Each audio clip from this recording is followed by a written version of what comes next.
And the next album that comes up is Physical Graffiti, which is one of my personal favorites. I keep coming back to this one, and every time I listen to it, I come to the conclusion that there's a lot there and a lot that I really, really like.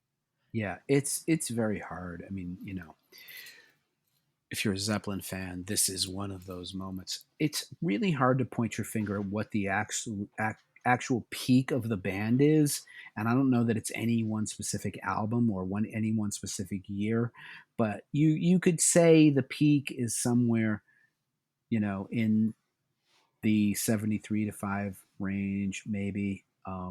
We're still at the, if not the absolute apex of top of the mountain peak, we're still really high up here at this point.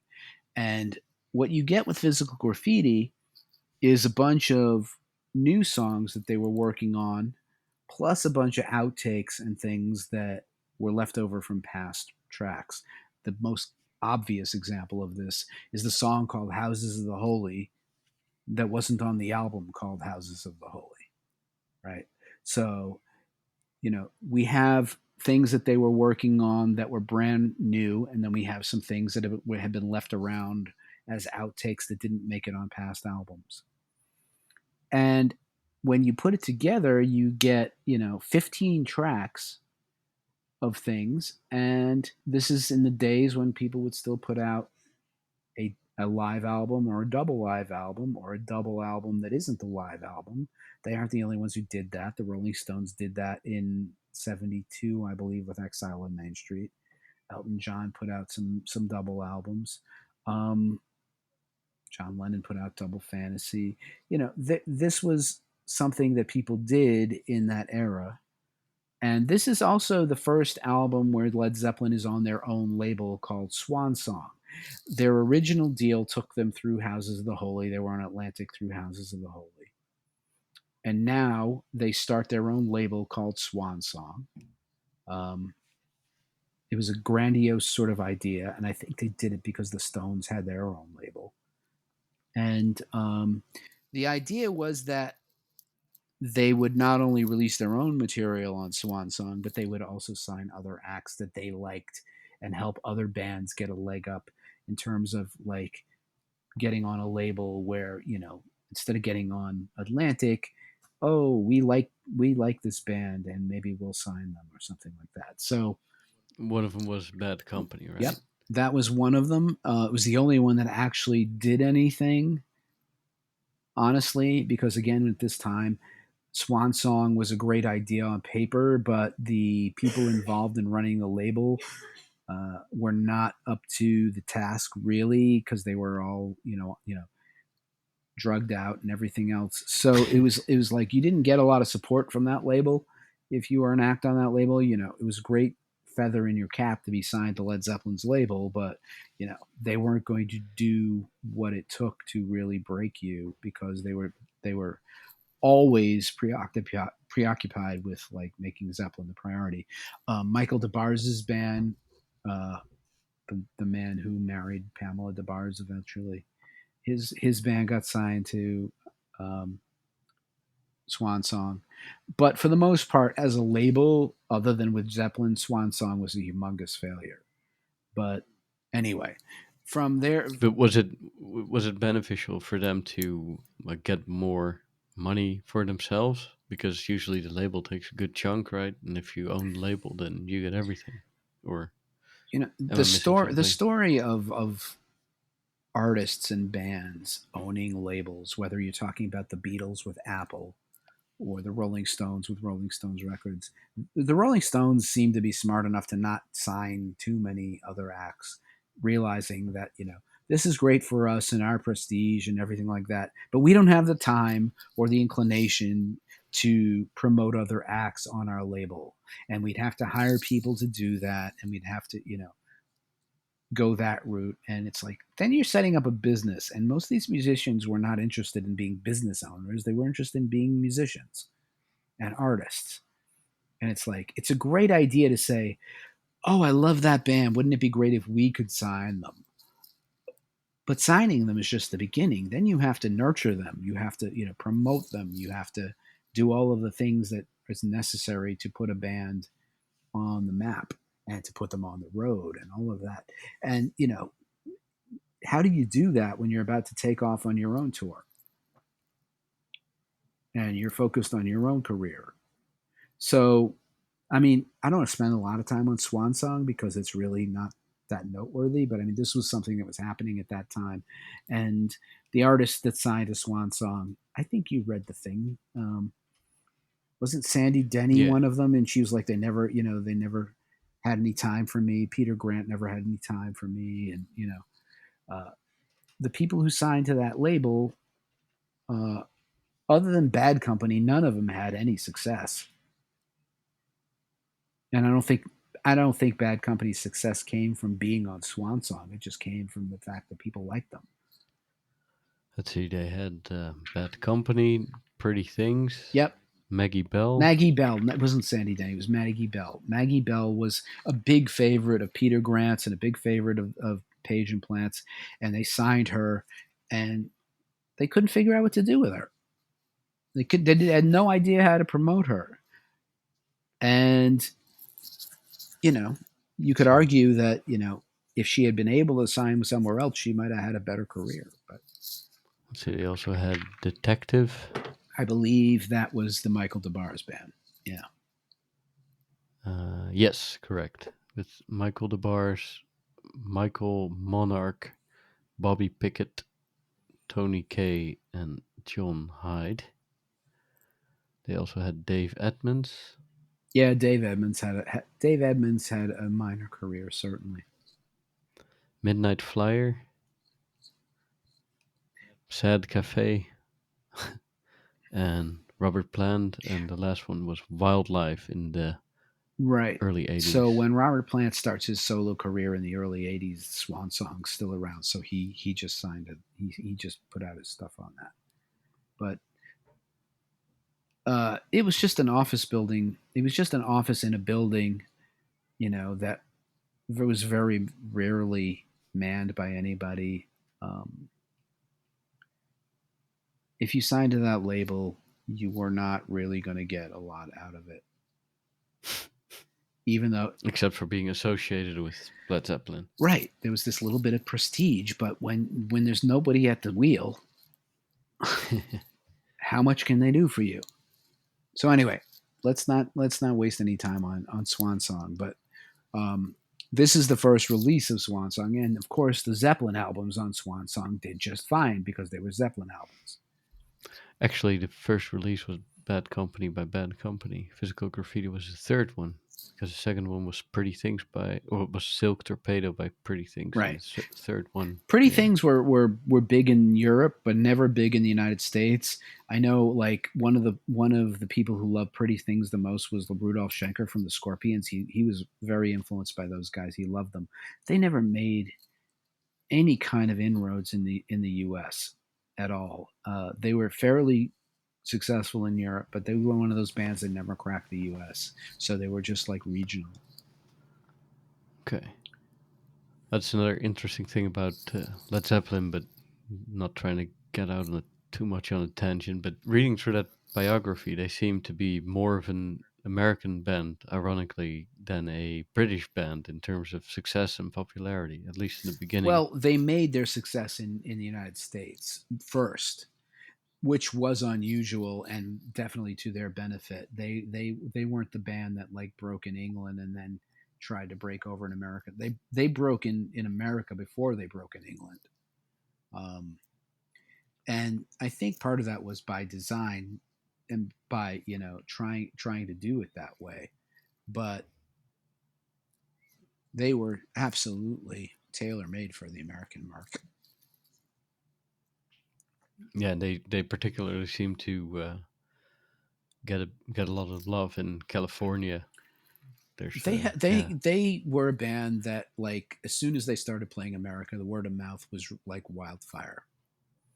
Um, if you Google Boston Tea Party gigs, Led Zeppelin Boston Tea Party gigs, those are some of their, that's East Coast, and that was some of the most early I guess, impactful gigs that they played that sort of like the word of mouth traveled from Boston to New York and across the country and all of that. And by the time they got to LA, people were like, when's Led Zeppelin coming? You know. So they So they were waiting. they were, and that was they weren't the only ones who had that happen. A lot of the British bands had that happen, but most of them, you're right, most of them did make it in the UK first, and then they had success in the States. Zeppelin was sort of the opposite because they signed specifically to a United States label in Atlantic. They got promotion over there first.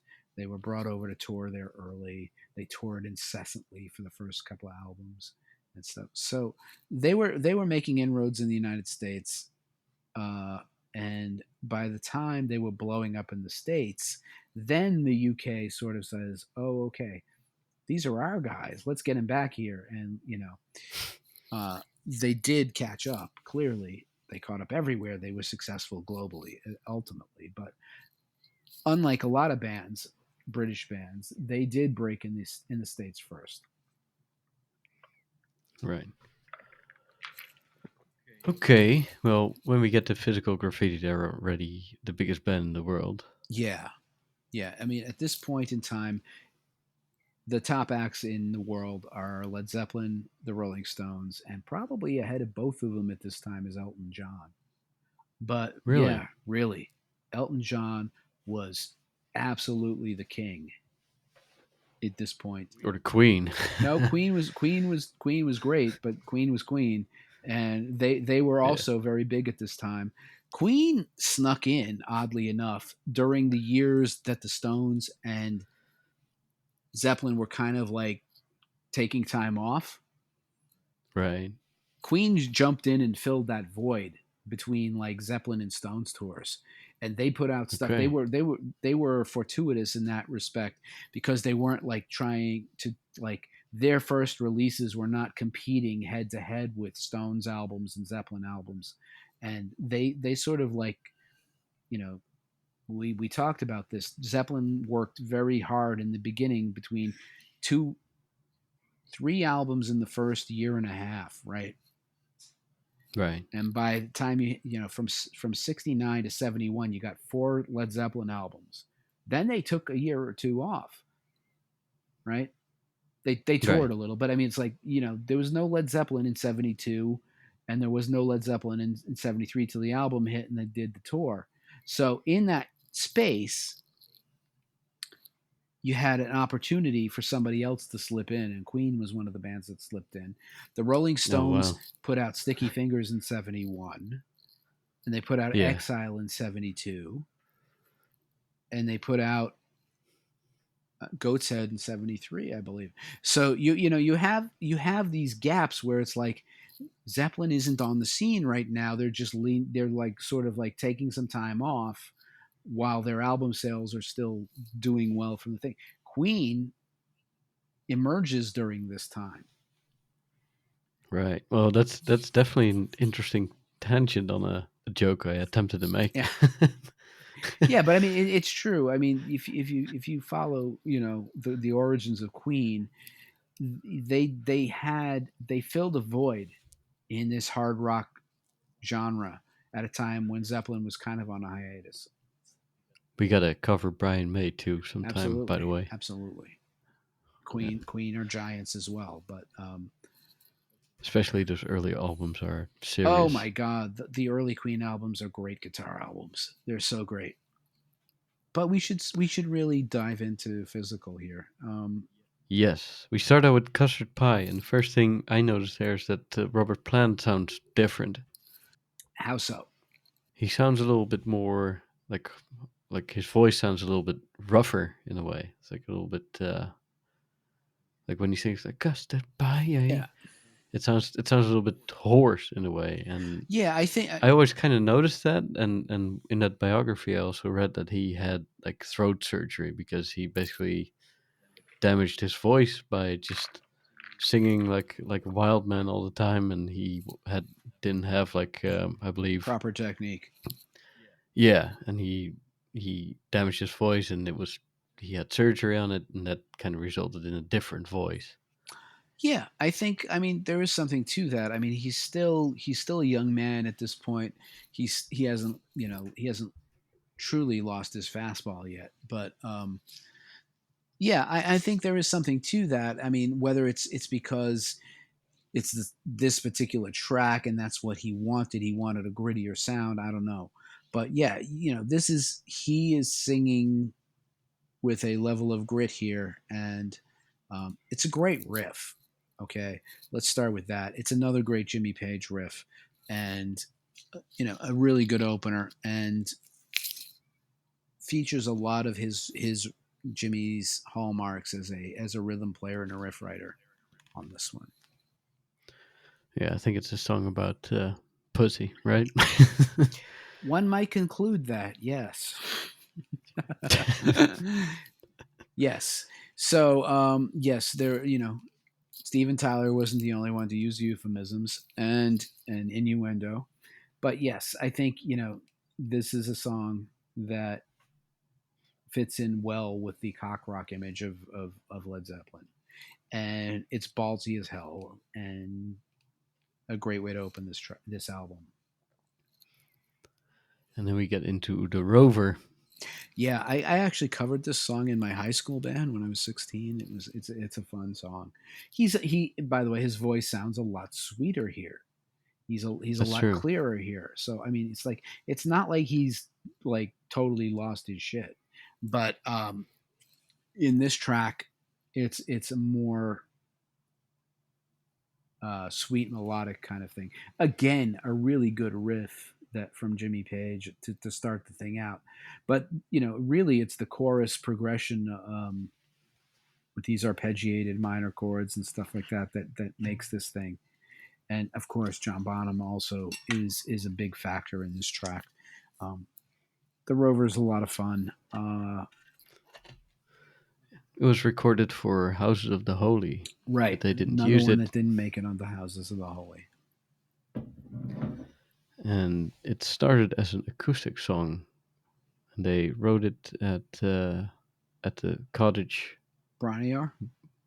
Yeah, So that goes back further, right? That goes back yeah. to the Zeppelin 3 sort of time they were up at the cottage.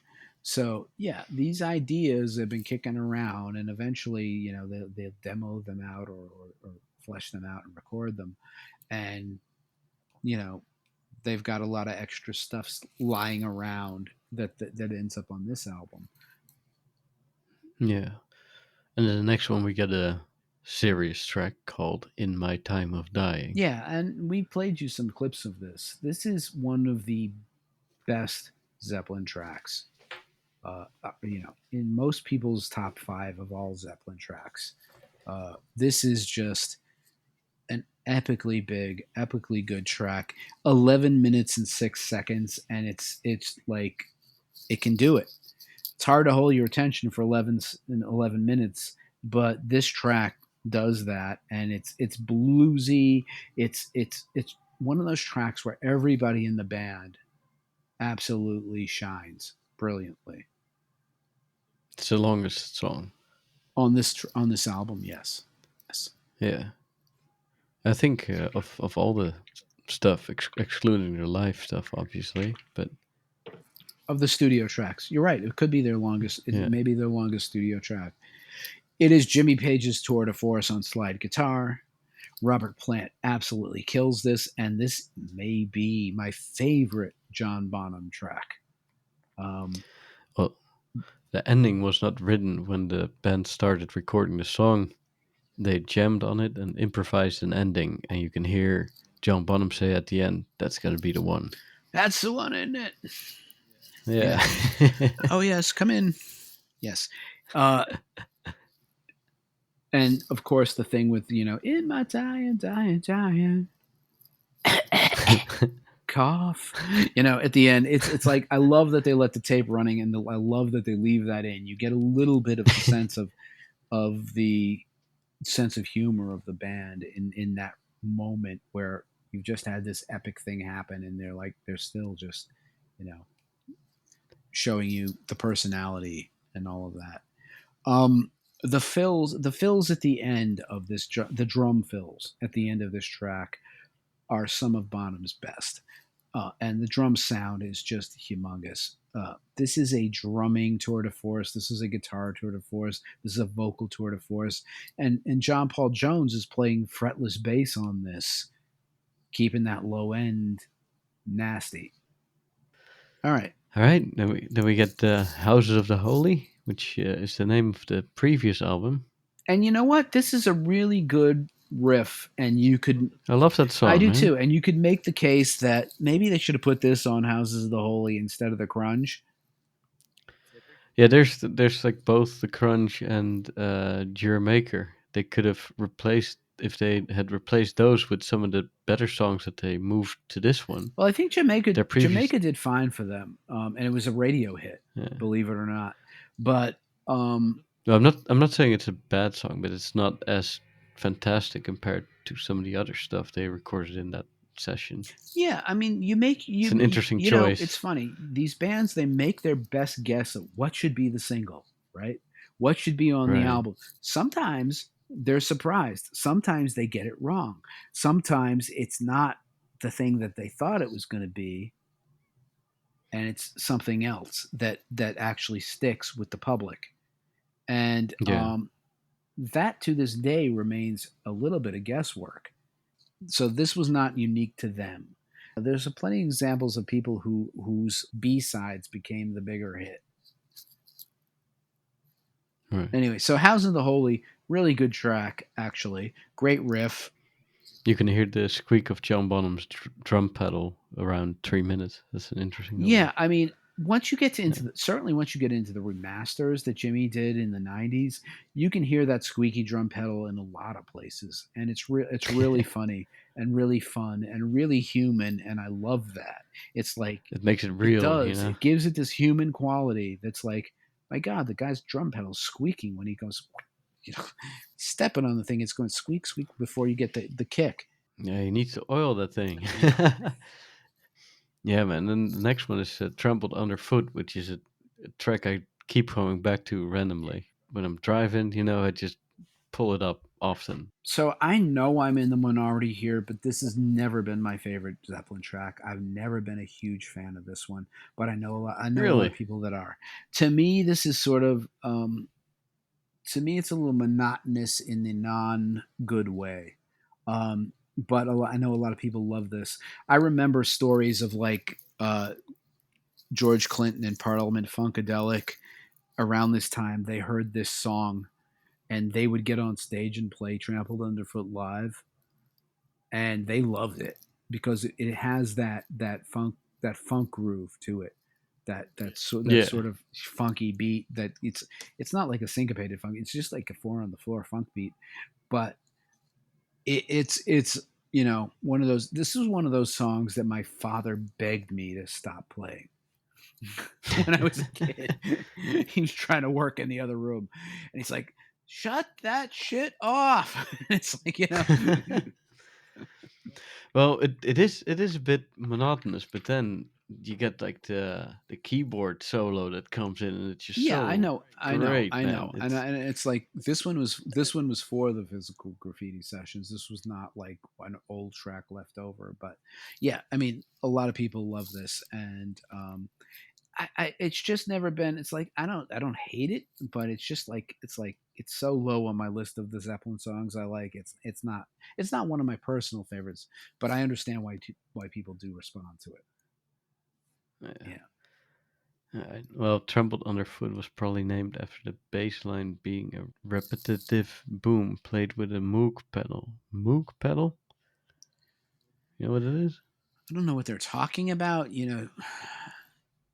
There's a lot of there's the Moog Taurus pedals and things like that. I don't hear that in terms of. I'm sure there's a pedal in it if they say there is, but it's like this is bump bump ba da da da da dum bump bump ba da da da da dum for five Yeah. and a half minutes. Yeah, and normally I don't like that kind of stuff, but this time, this is an exception for Right. me. And Yeah. the Uh, drums are powerful, but very very much straight and steady. And it's True. not Yeah. like I don't find it interesting. Yeah. Well, I mean, yeah, I can see It's that. relentless, It's but it isn't interesting necessarily. I like it for the same reason I like ACDC. You know. Yeah, it's like fine. I was like I said, I'm in the minority on this track, so this is not one that was, There's a few Led Zeppelin tracks that I just are like, okay, not my favorite Zeppelin track, but I understand why other people like it. It is a romping sort of stomping, relentless track, and there are a lot of there's a lot of goodness in just creating a track that's like that. Yeah. All right, and then next we got a track that I think the world can agree on is amazing. Yeah, and I think within the band they Kashmir. consider Kashmir their best track, and it's hard to argue with that. Um, all of Stairway to Heaven aside, and all of that.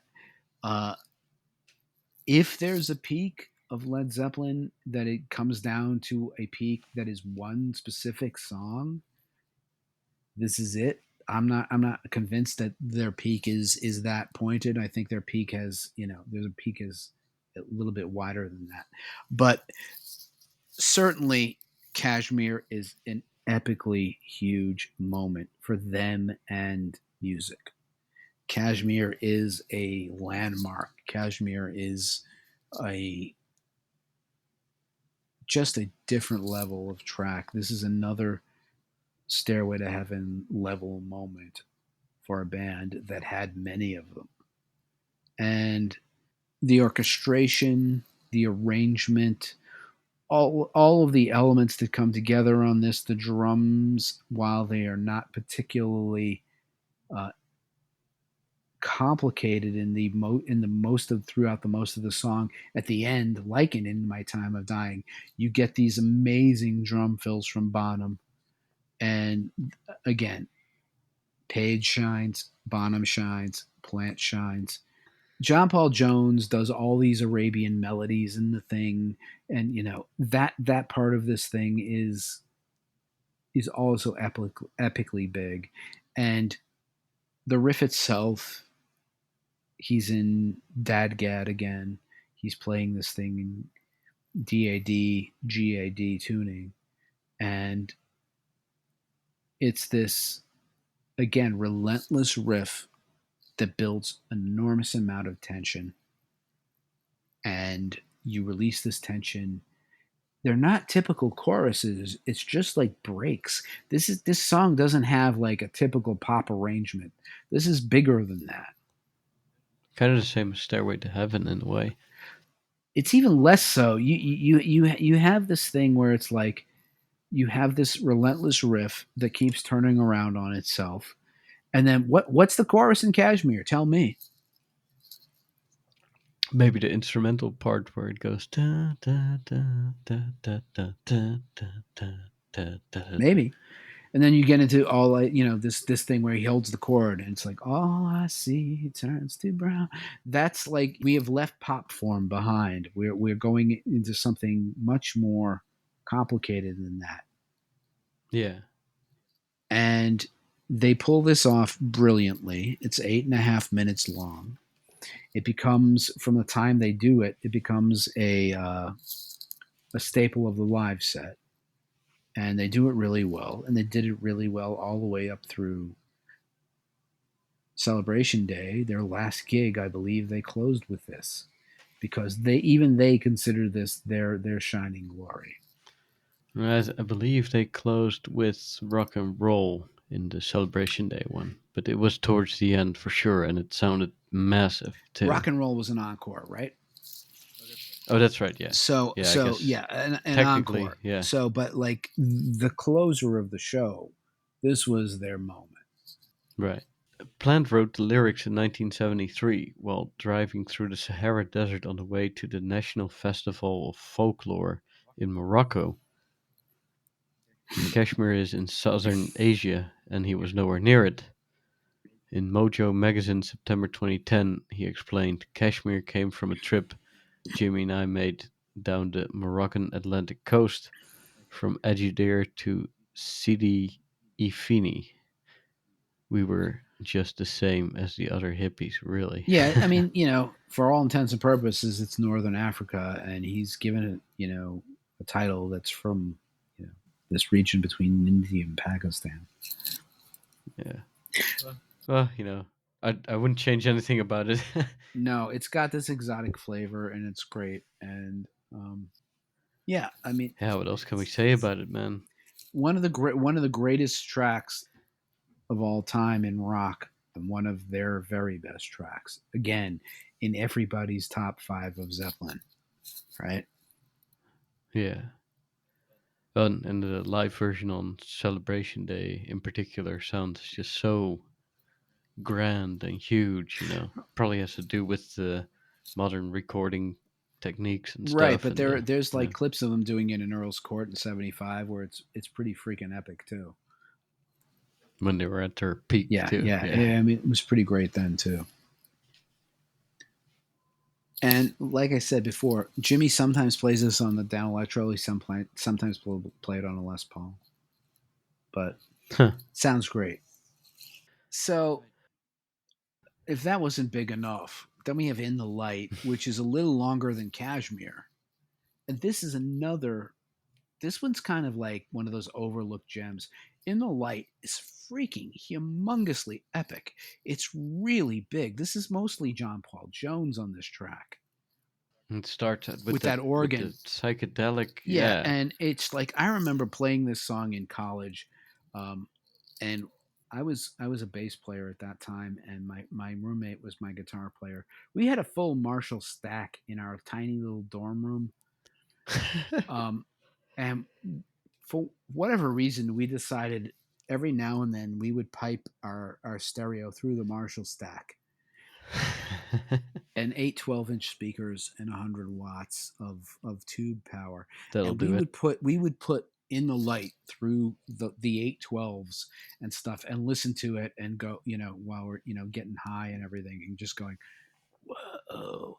And it's like it was, and like it was regardless of whether you do it that way or you're just listening through earbuds or whatever. In the Light is one of those moments where it's just, this track has so much going on in it production wise, Yeah. and so many parts and so many overdubs and the Jimmy Page guitar army and like so many things going on. It's a great track that is an album cut. It's really not, like a single or anything. It's really slow to develop. It takes its time. It does what it needs to do to get there. But by the time you're getting to the outro choruses and the in things like that, there's so much going on in this song where Robert Plant's going la la la in the light, and then you listen to what's going on, and it's like one guitar, two guitars, three guitars, four guitars, echo, echo, echo, echo, and you're getting like repeats and all of these things, and it's like one of those stoner moments where people just like go, "Whoa!" It's this. There's so much going on here in this track. I think it's also a good example of just these guys at their arguably their creative peak with unlimited time, unlimited money, Right, basically. and pursuing vision in a way that like they can just say, let's see what happens, right? Yeah. And sometimes it lands, and sometimes it doesn't. But this is this is a standout track for me on Physical Graffiti, and it's not the most obvious one. Let's put it that way. I agree. It's also a high point for me. Also, Plant's voice in the beginning with the echo on it and like double tracked or triple tracked, who knows how many. Like his voice just kind of doubles in the I beginning. would love to see, like, when they do like these videos of like classic albums, I would love to see what the tracks were like on In the Light. I would love to see how they mix that, and which things were on which tracks, how many tracks they used, how many tracks they bounced down to. This was like, I'm sure they were doing 24 track by this time, but there was so much going on in this as a production that's just really fascinating to me. It's another good example of like which other band ever did stuff like Queen. this, you know? Queen. You get this with Bohemian Rhapsody and like the Prophet song, but you don't get it a lot of other places. In '75, right? You're talking about now we have 24 track studios, right? Still analog, but 24 tracks.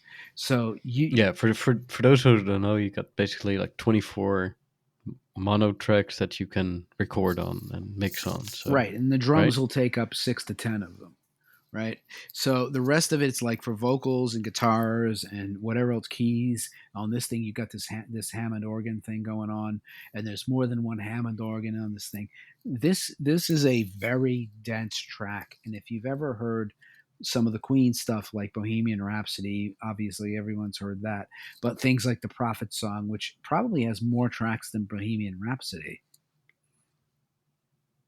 you get into these things where like you have these really densely packed musical tracks, and you know they'll throw a lot of stuff on it and then they'll bounce it down so that they can free up some tracks. These days we don't have to do that. All the tracks are digital.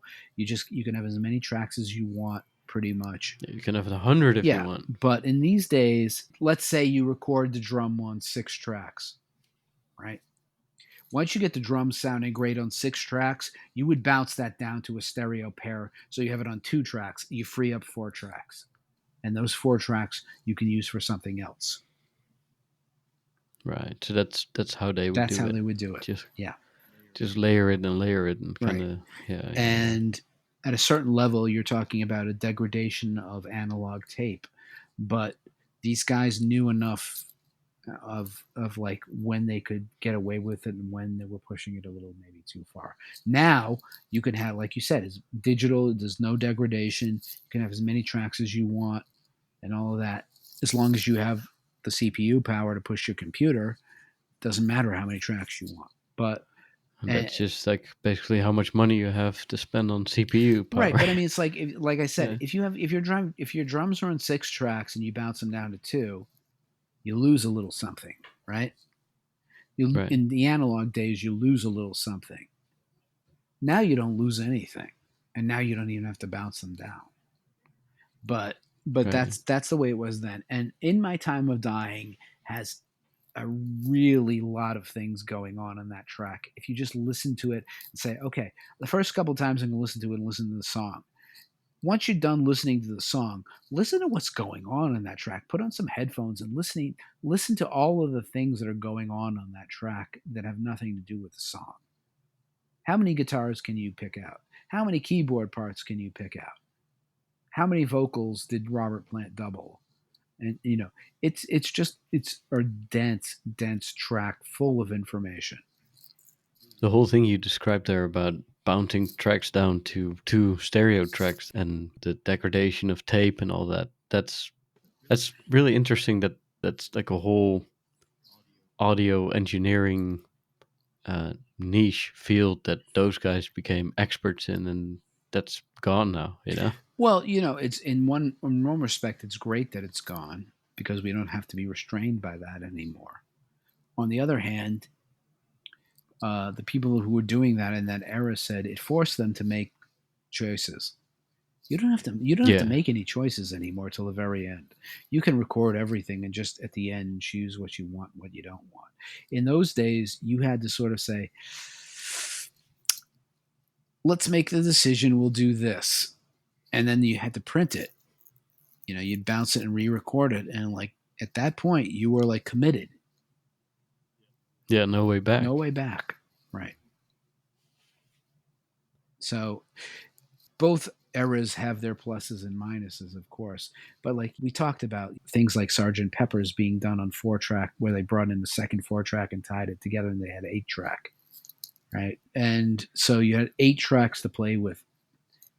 And if you listen to Sergeant Pepper and you think about like how they got that done with just like 8 tracks, crazy stuff.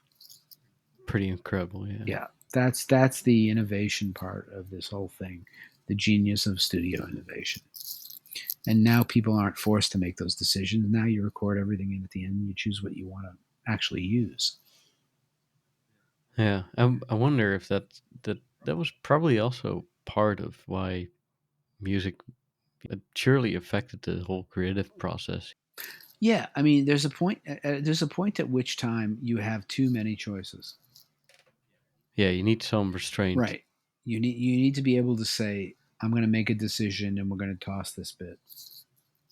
Anyway, Yeah. In the Light is a landmark production moment for me. It's one of those things where it's just like there's so much ear candy going on in that track that I enjoy listening to, and just like things spinning in and out of the mix at different times. It's just great. I mean, as a song, it's a good song, but for me, the production outside actually outshines the song. Yeah. Yeah, I can see what you're saying. So, like, if Cashmere is an A+ song with great production, In the Light is maybe a B+ song with A++ production. Right. You know, That's a great headphones song. yes, yes. Or You will not appreciate. Yeah, 412 100 no, watts no, no. That was Marshall because that song. was still mono. You won't appreciate In the Light unless you're listening to through headphones. You won't Yeah. That's true for a lot of you Zeppelin won't stuff. truly appreciate it unless you're listening to it through headphones. And by the way, this was at a time where most cars had one speaker in mono on their dashboard, and it was mixed for AM radio, right? And if you listen to this stuff in stereo through headphones, you're going to get a much different listening experience than if you heard it in your car trying to compete with your car engine in mono, you know. So then we move on to bron-yr-aur, which is just another gorgeous Jimmy Page acoustic number with this big ambient room sound and stuff. And I remember watching Song Remains the Same, and this is the moment that like they're in the limos together. Uh, I think Jimmy and Robert in one limo, and Bonzo and John Paul Jones are in another limo, and they're driving through New York City, and this is the soundtrack to that, and that's what always comes to mind when I hear bron-yr-aur is that moment in that movie. But bron-yr-aur is just again Jimmy on an acoustic with this huge acoustic sound with this echo and this room ambience. It's just wonderful. It's a quickie thing. It's 2 minutes and 6 seconds, and just a little interlude. It was recorded in 1970 for the third album, actually. Yep, that makes sense. That's where they And were at bron-yr-aur, the little cottage. yeah, and there's string squeaks and some small mistakes, but they kept it in there because Jimmy Page liked it to keep the feel. Yeah, they were never they. I think on some levels this is where Van Halen got their philosophy of like leaving the mistakes in, because Zeppelin would do that and they just like leave these little things in that made it a little more human. And then we get Down by the Seaside, which is another song that I absolutely love. To me, this is one of the weakest songs in the catalog. I don't really love this one. I'll be honest with you. This is not a Zeppelin song I love. It's interesting, but I don't think it's a personally, I don't think it's a particularly strong song. I think, you get some interesting guitar work, you get a little bit of that, pedal steel thing and all of that. Uh, and of course you get this vibrant tremolo guitar thing where he's going ba ba ba ba ba ba ba ba. You hear the guitar going whoa whoa whoa whoa whoa whoa whoa whoa whoa, whoa. The tremolo effect on the Yeah, guitar is it's this big thing. I just don't think this. I would have understood why this was tossed off an album. On Physical Graffiti, it's fine because we have some outtakes here. I just don't think this is a really strong Zeppelin song, but yeah, maybe compared to the other stuff, but every time I hear it, I really enjoy it. yeah, that's fine. It's like this is opinion at this point. And then we have 10 Years Gone, which is another understated epic in some ways. Interesting chord progressions. Yeah, it's really interesting. And Jimmy obviously had this wonderful acoustic thing worked out. This song gets a little ambitious in the bridge, but beyond that, I mean, it's like, really? You can go there? It's like, it's almost awkward when it goes to the bridge, but they make it work, and then it does this. twisty turnaround and gets back into the main thing and the main theme. This is a great track. It's another one of the the big songs on this album, and it's got a much more quiet vibe to it and a much more ballady vibe to it. It's got a long intro It too. does, but I mean, It's you could argue it really you builds, could you know. argue that the intro is the strongest part. Yeah, yeah, yeah. Yeah, Really. you can make the argument this is kind of like when Eddie Van Halen would write a song that was great guitar wise, but it really put the singer on the spot to come up with a part that would work. Hmm. And I think that's happening here too. Like in parts of this song, the arrangement is sort of on shaky ground a little bit. It Right. works, but it's like, ooh, interesting choice, rather than like, yeah, yeah, yeah, yeah, yeah. So I love the song. It's a unusual arrangement. It has some unusual twists and turns. And again, it's one of the big songs. They were able to pull this off live quite well, though. There's great examples of this live, and I think he also Jimmy Jimmy used the B bender on this. This is where he would do that thing with the Telecaster with the B bender on it. He would Yeah. yeah. Explain what a B bender is. Yeah, we did that in the earlier video, I think. In the last clip or something, we talked about this thing. Yeah. So it's basically you pull the guitar strap You and push down on then the you neck, and it bends. It's like if you push down on the neck against the guitar strap, the B string would and bend. that whole thing never really caught on, right? No, there's only been a few people ever used it, and Jimmy was one of them. Jimmy Page used 14 guitars to overdub the harmony section. On 10 Years Gone. Yeah, it was originally intended to be an instrumental number. Yeah, this is the Guitar Army that we keep talking about. I mean, I don't know how many guitars he must have used on In the Light, but if he used 14 on this one, again, remember 24 tracks, right? So 14 guitars, that means he had to sort of like free up tracks, track 14 guitars, bounce them down so that he could free up more tracks. He might have done them like, three or four at a time or something like that, bounce them down and redo it. But there's lots of stuff going on here. This is another one of those big productions where you hear that. And John Paul Jones used a strange three-necked guitar and bass pedals to play the song live. Mm-hmm. It became too much of a chore, so they dropped it from their set list in 1977, but they brought it back when they opened and closed the Network Festival in 1979. Hmm. And Robert Plant says in an interview that it was meticulously assembled from different sections written by Jimmy after the tremendous focus dedicated to such a song. We played anything to warm ourselves up. This is how Trumpet Underfoot and Custard Pie were born. Yeah, but those are comparatively simple riffs, right? There's nothing Yeah, simple here. This is an ambitious track. yeah. So they would just jam out randomly to before playing this one, and this is how they came up with Trumpet Underfoot and Custard Pie. Right. That's kind of funny. All right, then we get Night Flight. Yeah, Night Flight is one of those ones that I find is completely filler. This is a John Paul Jones song. It's not a bad song, but there's nothing about it that's particularly memorable and sticky. It doesn't have a solo from Jimmy Page. Uh, it's okay, but it's just there. It's not one of those ones that you go, ooh, that's wonderful. This is sort of like an also ran track from Led Zeppelin on Physical Graffiti.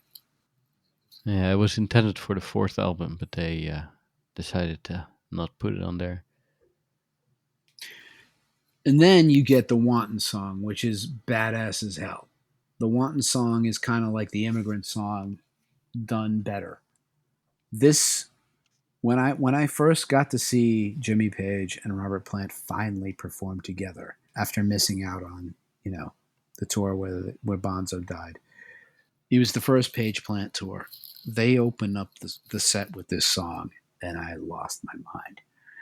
It was so cool. This is a great riff. This is a root octave riff, just like the Immigrant song, but it's like they take it further. And then Robert Plant's vocals on this are wonderful and epically huge, and he is one of his best screams at the very end of this thing. And then there's the part that we played in when we're talking about his rhythm style, where it goes ba ba ba da da da da da da da.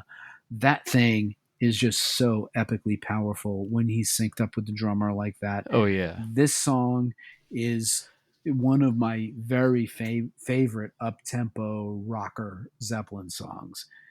It's a little over 4 minutes long. It's not overblown and epic. It's just a big time punch to the jaw. And again, everybody shines on this one. It's also one of Robert Plant's favorites. Yeah, he's just immense on this. That scream he does at the end, that thing, he's just like it's crazy good. It's crazy good. And the only thing I would say about this song is like there are some chords in the turnaround that Jimmy plays that are just absolutely avant-garde weird. And learning those is kind of like, ooh, that's a little tricky. And unless you're doing it all the time and going to be playing it in your set all the time, that's like, ooh, that's he went there. You wouldn't think of that. I mean, it's like the riff is fairly simple. It's like I said, it's a very much a root octave figure, and you have this descending chromatic thing. You got this sort of figure where he's doing this da da da da da da da da da da da da da da, which Aerosmith would pick up later on for like Sweet Emotion and things like that. And these are the kinds of Jimmy Page rhythmic trademarks that are so much about what he is and what he does. The drums are also a big highlight for me. Absolutely. Absolutely. Yeah, then we get Boogie with Stu, Right. and that almost sounds like an Elvis song in a way. Well, Boogie with Stu is Ian Stewart, the Rolling Stones pianist, who was the unofficial sixth member of the Rolling Stones ever since they formed, and he was a great what they would call boogie woogie piano player. And for whatever reason, they were all jamming on this, and they just and Stewart Ian Stewart was down there, and he was jamming with Led Zeppelin, and they recorded this thing just for fun. And it's a weird one-off outtake track kind of thing, but it's got a lot of character to it, and it's a lot of fun. And of course, Robert Plant's vocal makes it more fun. And it's the band jamming with Ian Stewart, and Ian's playing this boogie woogie piano, and you have an album with 15 tracks on it, you can put this on there. You have an album with 8 tracks on it, maybe you don't. But with 15 tracks, you can throw this on there, and it's a nice little respite. It's fun and everything. And of course, you have John Bonham's big ass bass drums, sound going through this thing. So Yeah. Well, Robert Plant played guitar, and Jimmy Page played the mandolin on this one. cool, very cool. And yeah, like it was recorded when Led Zeppelin was set up in Hadley Yep, Grange. They were using the Rolling Stones mobile recording unit, and Stu stopped in. yep. There was an old piano in the main room that was slightly out of tune. Stu was playing it, and Jimmy Page was tuning his guitar to how the piano was out of tune. Tape was rolling, and everything was pretty much improvised from Bonzo's drumming to the lyrics Plant was singing. Yeah, it's a fun track that's sort of like you say it's a happy accident, but it's better than a happy accident. It's better than that, but it's just a fun little moment in time. Right, then we get Black Country Woman, Yeah, which was an acoustic song they recorded in Mick Jagger's garden in 1972. It was intended for House of the Holy. this one's all about Robert Plant and John Bonham, in my opinion. It's a great little guitar figure, but it's nothing particularly interesting on the guitar. It's Robert Plant's vocal that makes this, and then when John Bonham kicks in with his drums, it's just this is a great track of it from that sort of like acoustic bash kind of feel that they would do every now and then. And they would kind of, sometimes they would do this one live and stuff. But I love this track. This one's a lot of fun. And again, it's sort of like that different flavor of Zeppelin that you get. And then the album closes with Sick Again, which is a song that I have mixed feelings about Sick Again. There are times I hear it and I'm like, that's really cool. And there are times I hear it, it's like, just, it sort of grates. this is another one of those ones where it's like Jimmy came up with this interesting guitar part, and it may not be the best thing in the world to sing over. Robert Plant's kind of hard to hear in the mix sometimes. There's a good clip of this from the Seattle show where it's like it's pretty badass, but it's just again, on a 15 track album, not everything can be a standout, and I don't think this is a standout.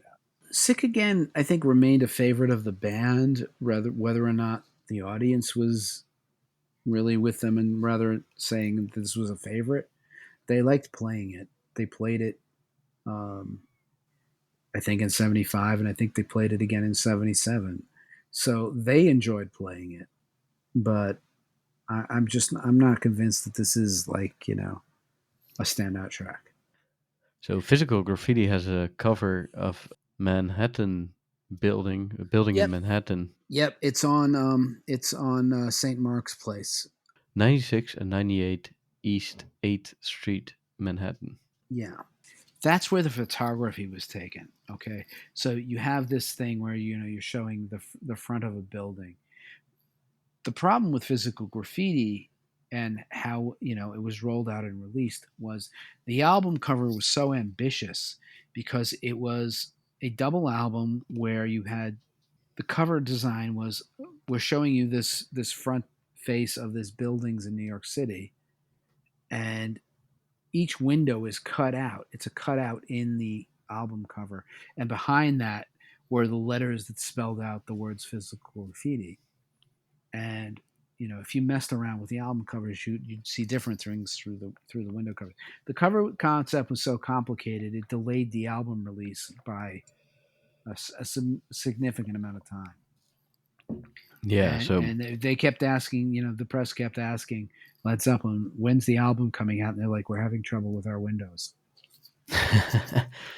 you'd see pictures of W.C. Fields, Buzz Aldrin, with the snapshots of the members of Led Zeppelin and photographs of Lee Harvey Oswald, Marcel Duchamp, and Pope Leo the 14th. Yeah, so this was sort of like similar to the Led Zeppelin 3 cover, where it's like you have cutouts in the outer sleeve that are like, within the inner sleeve. If you mess around with it, you'll see different things within the inner sleeve. It was a very ambitious album cover. And the artwork held up the release of the album once the music was done because they were trying to make it work properly. Well, we said this before about the third album and other cool albums that the whole cover art thing of the LP era was a really cool thing, and kind of Yeah, you kind of had sad you that had that's you had to over. have good album artwork in those days. Yeah, because it was vinyl and 12 by 12 sort of format, and It no was internet. big. Yeah, and was no internet to like go look up the band and stuff. So this is how you presented yourself to the world with this artwork. This is what your creative vision was, one way or another, whether it was like the White Album with nothing on it or something very elaborate. You were making a statement with your album art in those days.